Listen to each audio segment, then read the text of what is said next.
Hello friends and my idea subscribers, episode start చేసే ముందు last ఎపిసోడ్లో ఏం జరిగిందో ఒకసారి చూసేద్దాం.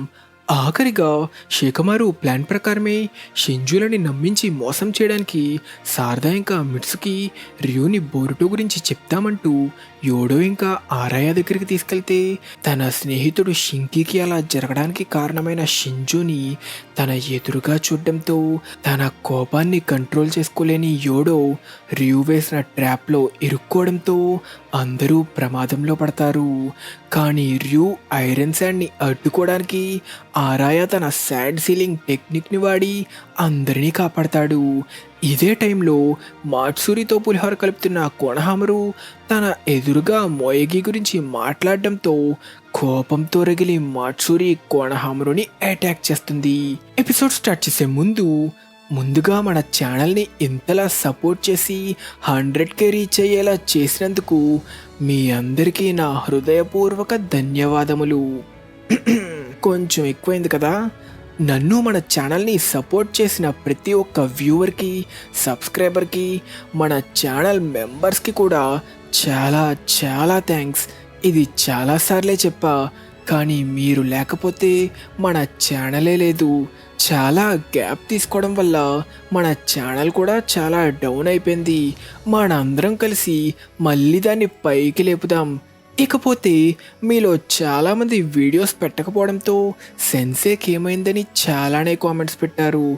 నేను బాగానే ఉన్నా, లైఫ్లో సమస్యలు చాలా ఎక్కువ అవ్వడం వల్ల డిప్రెషన్లోకి వెళ్ళడంతో బ్రేక్ తీసుకోవాల్సి వచ్చింది. అంతేకాకుండా నా జాబ్ కూడా ఒక రాడ్లా తయారైంది. రెసిగ్నేషన్ వెనక్కి తీసుకొని మళ్ళీ జాయిన్ అయినప్పటి నుంచి లిటరల్గా నరకం చూపిస్తున్నారు. లాగౌట్ అయ్యేసరికి నైట్ 12 అయిపోతుంది. అందుకే ఫ్రెండ్స్ వీడియోస్ ఇంత డిలే అయ్యాయి. కాబట్టి అర్థం చేసుకొని కొంచెం అడ్జస్ట్ చేసుకోండి.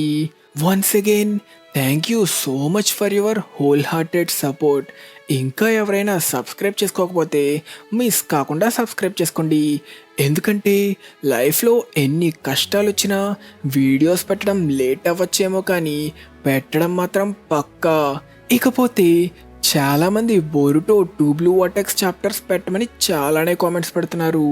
కాబట్టి మీరు కోరుకున్నట్టే చాప్టర్ 19ని ఈ వీడియోలో కవర్ చేసి నెక్స్ట్ వీడియోలో చాప్టర్ 20ని కవర్ చేసేద్దాం. ఇంకా ఆఖరిగా మీరు తెలుగులో అవైలబుల్గా ఉన్న ఒక మంచి యానిమేని చూద్దామనుకుంటే మీరు ఈ యానిమేని అస్సలు మిస్ అవ్వకూడదు. ఈ యానిమే పేరు జెన్షు.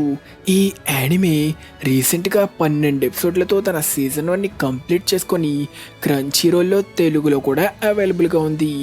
ఇదొక ఈసెకాయ్ అడ్వెంచర్ కామెడీ యానిమే. ఈ యానిమేలో యానిమేషన్ సీన్స్ ఎక్సలెంట్గా ఉంటాయి. కథ విషయానికి వస్తే చిన్న వయసులోనే గొప్ప యానిమే డైరెక్టర్ అయిన మన హీరోయిన్ నాట్సుకో తనకి ఎంతగానో నచ్చిన టేల్ ఆఫ్ అరైజింగ్ అనే మూవీ ప్రపంచంలోకి వెళ్ళిన తరువాత ఏం జరిగిందో తెలుసుకోవాలంటే మీరు తప్పకుండా ఈ యానిమేని చూసేయాల్సిందే. ఇంకా మన ఎపిసోడ్ స్టార్ట్ చేస్తే ఆఖరిగా ఆరాయా రియు వాడిన ఐరన్ శాండ్ని తన శాండ్ సీలింగ్ ఎబిలిటీతో అడ్డుకోవడంతో ఆరాయాకి షింకీతో కలిసి ఆ టెక్నిక్ని సృష్టించిన గతం గుర్తుకొస్తుంది. గతంలో షింకీ తన చాక్రాని ఆరాయా స్వాట్తో ఫ్యూజ్ చేసి ఇది సరిపోతుందనుకుంటా, ఇప్పుడు దీనిని వాడి చూడు. ఇప్పుడు నువ్వేం చేసావు? నా చాక్రాని నీ బ్లేడ్తో ఫ్యూజ్ చేసా. ఇప్పుడు నీ బ్లేడ్తో కనుక నువ్వు విండ్ స్టైల్ జుట్సు ఏమైనా వాడావంటే దానితో నా ఐరన్ శాండ్ని కొంతవరకు కంట్రోల్ చేయగలవు. అచ్చం నేను చేస్తున్నట్టే. మరి నీకేం పర్లేదా? ఇక నుంచి మనం ఎప్పుడైనా గొడవ పడ్డామంటే నువ్వు నన్ను ఓడించే ఛాన్సే ఉండదు, చూసుకో మరి. అబ్బో అంత లేదులే. ఇంకా చెప్పాలంటే నాతో సమానంగా పోరాడాలంటే నీకు ఆ మాత్రం ఇవ్వాలి కదా. అవునా? అలాగే చూద్దాం. ఇదంతా నేను చేస్తుంది నాన్నగారిని కాపాడడానికే. నేను నా శక్తిని పెంచుకొని ఇంకా బలంగా మారాలి. ఎప్పుడు చూసినా నాన్న నాన్న నాన్న అంటావు. ఆయన నీ కన్న తండ్రి కూడా కాదు కదా. అయితే ఏంటి, నా నాన్నని ప్రేమించడంలో తప్పేముంది? అలా అని కాదు, నువ్వు కొంచెం యోడోపై కూడా దృష్టి పెడితే బాగుంటుంది. నేనైనా పర్లేదు, నాన్ననే ప్రేమిస్తున్నా. నువ్వు మాట్లాడితే యోడో అంటావు. అదలా ఏం కాదు. అలా మనం తిరిగి ప్రెజెంట్కి వస్తే ఆరాయ తన శాండ్ సీలింగ్ టెక్నిక్ వాడి మిట్సుకిని విడిపించడంతో మొత్తానికి అందరూ ఐరన్ శాండ్ నుంచి తప్పించుకొని ర్యూతో తలపడ్డానికి రెడీ అవుతారు. మమ్మల్ని కాపాడినందుకు థ్యాంక్స్ ఆరాయ. థ్యాంక్స్ నాకు కాదు, మనం వాడిని కాపాడాక షింకికి చెప్పండి. మిట్సుకి, శారదా, మీరు వాడిని ఆపకుండా అటాక్ చేయండి. వాడి ఐరన్ శాండ్ సంగతి నేను చూసుకుంటా. అయితే పదండి, వీడి పని పడదాం. అబ్బో, మీలో ఒక్కసారిగా చాలా ఉత్సాహం వచ్చిందే. అందరూ కలిసి ఇప్పుడు నన్ను చంపేద్దామని ప్లాన్ వేస్తున్నారా? సరే, అలాగే కానివ్వండి. ఎందుకంటే మీలో ఉత్సాహం చూస్తుంటే మిమ్మల్ని చంపాలనే నా కసి మరింత పెరుగుతుంది అంటూ ర్యూ ఫుల్ పవర్తో తన ఐరన్ శాండ్తో అటాక్ చేస్తుంటే ఆరాయ తన wind style sand sealing technique అటాక్స్తో దానిని చల్లా చెదురు చేస్తుంటాడు. బాగానే పోరాడుతున్నావు ఆరాయ, మన వెనక నుంచి దాడి చేయబోతున్నాడు అంటూ యోడో రాబోయే అటాక్ ని కనిపెట్టడంతో ఆరాయ దానిని కూడా అటాక్ చేసి అడ్డుకుంటాడు. అయితే మీరు కేవలం మరిచే కుక్కలు కాదన్నమాట అంటుండగా శారదా వాణ్ణి అటాక్ చేయడానికి దూసుకెళుతూ ఒక పెద్ద ఫైర్ బాల్ జుట్సుతో అటాక్ చేస్తుంది. కానీ ర్యూ దానిని ఈజీగా ఐరన్ శాండ్ వాల్తో అడ్డుకుంటాడు. దానితో ఇదే తన ఛాన్స్గా తీసుకొని సేజ్ మోడ్లోకి ట్రాన్స్ఫార్మ్ అయిన మిట్సుకి తన స్నేక్స్తో వాడిని వెనక నుంచి అటాక్ చేసి బంధిస్తాడు. ఇక వాడి కథ ముగిద్దామని ఫుల్ పవర్తో అటాక్ చేస్తే ర్యూ తన బాడీని శాండ్గా మార్చుకొని తప్పించుకుంటాడు. అసలేం జరుగుతుంది అని మిట్సుకి ఆలోచిస్తుండగానే ర్యూ పూర్తిగా శాండ్లా మారి మాయమైపోతాడు. నీ అటాక్కి వాడు మట్టిలో కలిసిపోయాడా? అంతలేదు, చూస్తుంటే వాడు ఐరన్ శాండ్లా మార్చుకోగలడనుకుంటా. అది కూడా వాడి ఎబిలిటీస్లో ఒకటై ఉండొచ్చు. అందరూ జాగ్రత్తగా ఉండండి, వాడు మళ్ళీ మీ బాడీని కంట్రోల్ చేస్తాడేమో అంటుండగా వాళ్ళ చుట్టూ ఉన్న శాండ్ని గమనిస్తున్న యోడో, అంత పెద్దగా ఏం లేదు కానీ మన ఎదురుగా అక్కడ తిరుగుతున్న శాండ్లో వాడి చాక్రాని ఫీల్ అవ్వగలుగుతున్నా, వాడు అక్కడే ఉన్నట్టు నాకు అనిపిస్తుంది అని చెప్పడంతో ఆరాయ తన చాక్రాన్ని సేకరించి మళ్ళీ తన లోడ్ స్టోన్ శాండ్ సీలింగ్ టెక్నిక్ని వాడి అక్కడున్న శాండ్ మొత్తాన్ని సేకరించడం స్టార్ట్ చేస్తే అది మెల్లగా ర్యూ రూపంలో ఫార్మ్ అవుతుంది. ఏంటి, వీడికి నా ఐరన్ శాండ్ని కంట్రోల్ చేసే ఎబిలిటీ కూడా ఉందా అంటూ ర్యూ ఆశ్చర్యపోతుండగానే ఇక కానివ్వండి అన్న వెంటనే మిట్సుకి తన సేజ్ మోడ్ స్నేక్స్తో ర్యూని అటాక్ చేస్తే దెబ్బకి ర్యూ రక్తం కక్కుకొని గాల్లోకి ఎగిరిపోతుండగానే అసలు గ్యాప్ ఏమివ్వకుండా నిన్ను మళ్ళీ తప్పించుకొనిచ్చే ఛాన్సే లేదురా అంటూ శారదా తన పూర్తి చాక్రా సేకరించి ఫుల్ పవర్ చిడోరితో అటాక్ చేస్తుంది. కానీ వెనక్కి తిరిగి చూస్తే ర్యూ మళ్ళీ శాండ్లా మారి తప్పించుకుంటాడు. ఈసారైనా వాడి పని అయిపోయిందా? లేదు, వాడికి నా అటాక్ పూర్తిగా తగలలేదు. వాడు మళ్ళీ శాండ్లా మారి దాక్కున్నాడు. మరేం పర్లేదులే, వాడేమూల దాక్కున్నా మనం మళ్ళీ కనిపెడదాం. ఇదే టైంలో కోనహామురుని అటాక్ చేస్తున్న మాట్సూరి దగ్గర, నేను నిన్ను ప్రేమతో చిట్టి కోనహామురు అని పిలిస్తే తప్పేంటి? నేను నీకు ఆల్రెడీ చెప్పా కదా, నువ్వలా పిలవడం నాకు నచ్చలేదని. నువ్వలా పిలుస్తుంటే నాకేదోలా ఉంది. అవునా? మరి ఆవిడగారు పిలుస్తుంటే చెవుల్లో తేనె పూసినట్టుందా? నువ్వు నన్ను ఎంత బాధ పెడుతున్నావో తెలుసా? నువ్వు బాధపడుతున్నావని నా ఫీలింగ్స్ని నేను మార్చుకోలేను కదా. నా సైడ్ నుంచి కూడా కొంచెం ఆలోచించు. నువ్వింత స్వార్థంగా ఎలా ఉండగలుగుతున్నావు? నాకు నచ్చినట్టు నిన్ను పిలవనివ్వచ్చు కదా. స్వార్థంగా ఉంది నువ్వా నేనా? అయినా నన్ను అలా పిలిస్తే నీకేమొస్తుందే? ప్రేమ పిశాచిలా నన్ను వేధిస్తున్నావు. పిశాచినా? ఎంత క్రూరుడివిరా నువ్వు. నువ్వు సారుటోబి కోనహామురు కాదు, సారుటోబి కామహామురువి. కట్ చేస్తే కాషిన్ కోజీ రిక్వెస్ట్ చేయడంతో ఇదంతా తన క్లైవాయిన్స్ ఎబిలిటీతో గమనిస్తున్న ఏడా, చూస్తుంటే సమస్య తను నిన్ను పిలవాలనుకునే పిలుపులో లేదు, తను నీతో పంచుకోవాలనుకుంటున్న బంధంలో ఉంది. అది నీ చిట్టి బుర్రకి అర్థం కావట్లేదు కదరా కోనహామురు చిట్టి. ఏడా, అక్కడ పరిస్థితి ఎలా ఉంది? అక్కడ అర్జెంటుగా కోనహామురుకి దండేసి భోజనాలు పెట్టడానికి రెడీ అయిపోండి. ఒక అమ్మాయికి ఎన్ని రకాలుగా కోపం తెప్పించకూడదు, కోనహామురు మాట్సూరికి అన్ని రకాలుగా కోపం తెప్పిస్తున్నాడు. మరి శారదా టీం సంగతి ఏంటి? వాళ్ళు ర్యూని ఓడించగలరంటావా? వీడితో పోలిస్తే వాళ్ళు చాలా బెటర్, కానీ మ్యాచ్ ఇప్పుడే స్టార్ట్ అయింది కదా, అప్పుడే ఎవరు గెలుస్తారో చెప్పలేం. కాబట్టి వాళ్ళు ఇప్పట్లో కోనహామరుకి సాయం చేయడానికి వెళ్ళలేరు అన్న మాటలు వినగానే బోరుటోకి తన సెన్సే ఇంకా ఫ్రెండ్స్ ప్రమాదంలో ఉన్నారని తెలియడంతో కోపంగా వాళ్ళకి సాయం చేయడానికి వెళ్దామనుకుంటే, బోరుటో, నీకు అక్కడికి వెంటనే వెళ్ళి వాళ్ళకి సాయం చేయాలనుందని నాకు తెలుసు, కానీ వెళ్ళకు, ఇది సరైన సమయం కాదు అంటూ కాషిన్ కోజీ బోరుటోని శాంతపరుస్తాడు. ఇక్కడ మన లాస్ట్ ఎపిసోడ్ క్వశ్చన్, ఈనోసుకే మదర్ పేరేంటో తెలిస్తే చెప్పమని అడిగా. సో ఈ క్వశ్చన్కి కరెక్ట్ ఆన్సర్ కోటోహా హాషిబారా. కాబట్టి ఈ క్వశ్చన్కి కరెక్ట్ ఆన్సర్ చెప్పిన వాళ్ళందరినీ స్క్రీన్ మీద అయితే మెన్షన్ చేసా. మీ అందరికీ కంగ్రాచులేషన్. ఇక తిరిగి స్టోరీ కంటిన్యూ చేస్తే మనం షింజు హైడౌట్లో మాట్లాడుకుంటున్న జూరా ఇంకా హిడారి దగ్గరికి వస్తాం. నా అభిప్రాయంలో సహజంగా ప్రతి ప్రాణి వాళ్ళ ఇన్స్టింక్ట్ని ఫాలో అవుతూ ఒక్కో మెట్టు ఎదుగుతూ పరిమాణం చెందాలనే లక్ష్యం పెట్టుకోవాలి.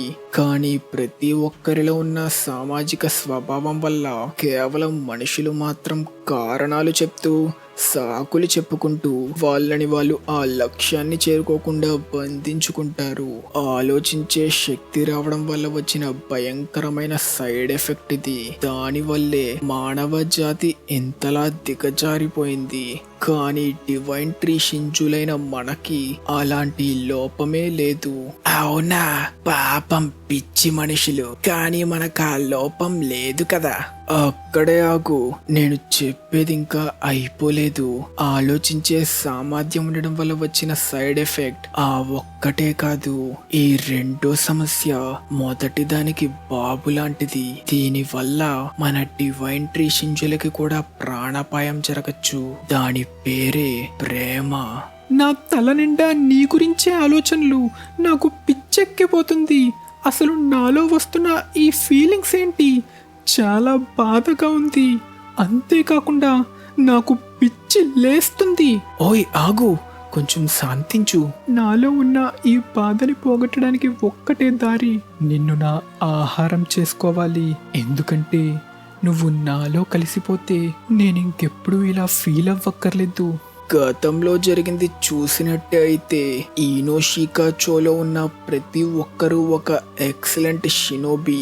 కానీ వాళ్ళ టీం భద్రత కంటే హిమవారిపై ఉన్న ప్రేమ వల్ల తనని కాపాడడానికి ఎక్కువ ప్రాధాన్యత ఇచ్చారు. ఇందులో పెద్ద ట్విస్ట్ ఏంటంటే వాళ్ళు తీసుకున్న నిర్ణయం ఎంత మూర్ఖంగా ఉందో, దాని వల్ల వాళ్ళకి ఏం జరుగుతుందో వాళ్ళకి క్లియర్ గా తెలుసు. ప్రత్యేకంగా ఆ ఈనోజిన్ యామనాక అయితే ప్రేమ వల్ల పూర్తిగా కంట్రోల్ తప్పి తన ప్రాణాన్నే కోల్పోబోయాడు. వాడు చేసిన ప్రతి పిచ్చి పనికి కారణం తనపై ఉన్న ప్రేమ వల్లే. ఇంతకీ ఈ ప్రేమ అంటే ఏంటి? అదొక జబ్బా? ప్రేమ అనే పదానికి చాలా అర్థాలు ఇంకా కోణాలు ఉన్నాయి. దాని గురించి ఒక్క ముక్కలో చెప్పడం ఎవ్వరి వల్ల కాదు. సింపుల్ గా చెప్పాలంటే దీని గురించి ఒక్కటి మాత్రం క్లియర్ గా చెప్పచ్చు, ఎంతటి పోటుగాడైనా ప్రేమలో పడ్డాడంటే మటాషే. నేను ఖచ్చితంగా చెప్పగలను, అది మీరు కూడా వినే ఉంటారు. మన ఇన్స్టింక్ట్స్ మనకి వార్నింగ్ ఇస్తూనే ఉంటాయి. అలాంటి దానికి లొంగిపోవడం కాకుండా ప్రేమ అనే భయంకరమైన భావనని అర్థం చేసుకొని దానిని అధిగమించాలి. అబ్బబ్బబ్బబ్బబ్బబ్బా, ఏం చెప్పావు జురా! ఈ సెన్సే నీ మాటలకి ఫ్యాన్ అయిపోయాడంతే. నిజంగా జూరా చెప్పిన మాటల్లో చాలా డీటెయిల్డ్ మీనింగ్ ఇంకా డెప్త్ ఉందని మీకు కూడా అనిపిస్తే కింద కామెంట్ సెక్షన్లో మెన్షన్ చేయండి. నిజంగా ఈ చాప్టర్లో జూరా ఇచ్చి పడేశాడు కదా. ఇక తిరిగి స్టోరీ కంటిన్యూ చేసి శారదా ఫైట్ సీన్కి వస్తే, యోడో మళ్ళీ తన ఎబిలిటీతో ర్యూ చాక్రాని పసిగట్టి ఆరాయతో వాడు ఆకాశంలో ఉన్నాడని చెప్తుంది. దానితో ఆరాయ మళ్ళీ తన ఎబిలిటీ యూస్ చేసి తన చాక్రాతో ఆ ఐరన్ శాండ్ని సేకరిస్తే మళ్ళీ ఆ శాండ్ ర్యూ రూపంలో ఫామ్ అవుతుంది. నువ్వు కావాలంటే దాక్కోరా, కానీ దానివల్ల ఏ ప్రయోజనం లేదు అంటుండగా సడన్ గా యోడో షాక్ అవుతుంది. ఎందుకంటే ర్యూ తన బాడీలో నుంచి క్లా మాన్స్టర్స్ ని రప్పించడం స్టార్ట్ చేస్తాడు. దానితో అందరూ షాక్ అవుతుండగా మిట్సుకి మాత్రం తన సేజ్ స్నేక్స్ తో అటాక్ చేస్తే గ్యాప్ ఇవ్వకుండా శారదా కూడా ఫైర్ ఫీనిక్స్ జుట్సుతో అటాక్ చేస్తుంది. కానీ అయినా ఆగకుండా ఆ మాన్స్టర్స్ వస్తూనే ఉంటాయి. వాటిని ఆపలేకపోయాం. ఆపడానికి ఒకటా రెండా చాలానే ఉన్నాయి అంటుండగానే ల్యాండ్ అయిన ఆ క్లా మాన్స్టర్స్ యోడోని చుట్టుముట్టి అటాక్ చేయడానికి ట్రై చేస్తాయి. యోడో వాటిని అడ్డుకొని అటాక్ చేయడానికి ట్రై చేసిన ఒక క్లా మాన్స్టర్ వెనక నుంచి అటాక్ చేయడంతో టైంకి ఆరాయా యోడోని కాపాడడానికి దానిని అటాక్ చేస్తాడు. కానీ ఈ అటాక్లో తన కత్తి ఆ మాన్స్టర్ బాడీలో స్టక్ అయిపోతుంది. ఈ కంతే ఇదే తన ఛాన్స్గా అనుకొని ర్యూ లేట్ ఏం చెయ్యకుండా ఆ మాన్స్టర్ని పట్టుకొని మరొక మాన్స్టర్లోకి విసిరితే ఆ మాన్స్టర్ల క్లా ఎబిలిటీ ద్వారా ఆ మాన్స్టర్ ఆరాయా కత్తితో సహా మాయమైపోతుంది. ఏంటిది అంటే నా బ్లేడ్ని నాకు దూరం చేయడమే వాడి ప్లానా? ఇందాకేదో దాక్కోలేవు తప్పించుకోలేవు అన్నావు కదరా, ఇప్పుడు ఇంకోసారి అనరా. ఇప్పుడు నా ఐరన్ శాండ్ ని ఎలా అడ్డుకుంటారో చూస్తా. ఇదే టైంలో మాట్సురి కొనహమురుని తన ఆహారంగా చేసుకోవడానికి డిసైడ్ అయ్యి ఇక పద నా చిట్టి కొనహామరు ఇద్దరం కలిసి ఒకటిగా అవుదాం అనడంతో ఈ చాప్టర్ ముగుస్తుంది. ఇంతటితో మన ఎపిసోడ్ ఖతం. మీకు ఈ వీడియో నచ్చినట్టయితే మర్చిపోకుండా ఈ వీడియోని లైక్ చేయండి. అప్పుడు నెక్స్ట్ చాప్టర్లో ఏం జరగబోతుందో, కోనహామరు పరిస్థితి ఏం అవ్వబోతుందో, శారదా టీం ర్యూని అడ్డుకోగలరో లేదో, వాళ్ళని కాపాడడానికి ఎవరైనా ఎంట్రీ ఇస్తారో లేదో లేట్ ఏం చేయకుండా చూసేయచ్చు. ఇంకా మన నెక్స్ట్ ఎపిసోడ్ క్వశ్చన్, ఒరోచిమారు మిట్సుకిని క్రియేట్ చేయడానికి ముందే మరొక సింథటిక్ హ్యూమన్ని క్రియేట్ చేస్తాడు. వాడి పేరేంటో తెలిస్తే కింద కామెంట్ సెక్షన్లో మెన్షన్ చేయండి. తెలియకపోతే నెక్స్ట్ ఎపిసోడ్ చూసి తెలుసుకోండి. ఇంకా మన ఛానల్కి సబ్స్క్రైబ్ చేసుకోలేదా? మరి ఇంకెందుకు లేటు, వెంటనే సబ్స్క్రైబ్ చేసుకొని మన తెలుగు యానిమే కమ్యూనిటీ దమ్ము చూపించండి friends. Thank you so much for watching till the end. Bye.